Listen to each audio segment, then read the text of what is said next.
And good evening and thanks for joining us. A senior at Southside High School is dead. Police say he was shot inside a Greenville apartment building over the weekend. Grief counselors were at the school today to help students cope with the loss. 7 News' Kirsten Glavin joining us live tonight at 7 on Main with more on what's happened. Kirsten. The student was just 18 years old and set to graduate next month. It's the first homicide in the city of Greenville this year. A young life lost early Saturday morning. Police say Yuta Joshua Asuagu Jr., better known to friends as Prince, was found dead inside a unit at the Waterside Green Apartments off Woodruff Road. According to the coroner, the 18-year-old died from a gunshot wound to his head.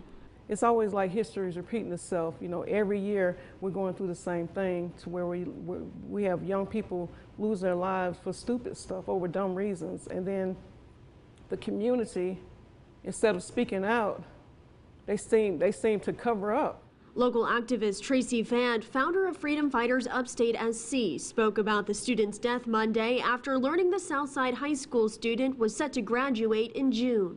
She says she knows Prince's family and that this type of violence hits home. And every time I see a young person's face on an obituary or a young person's face on the news and they've lost their life, I always think about my brother Andre.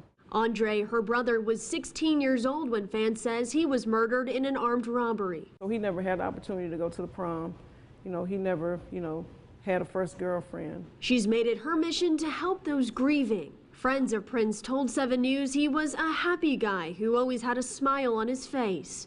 And, quote, he gave off great vibes that made people want to be around him. The only way violence is going to end is if people make up the conscious decision in their mind that this life is valuable, the next life is valuable. If they make the conscious decision in their mind to not take a life, that's the only way violence is going to end.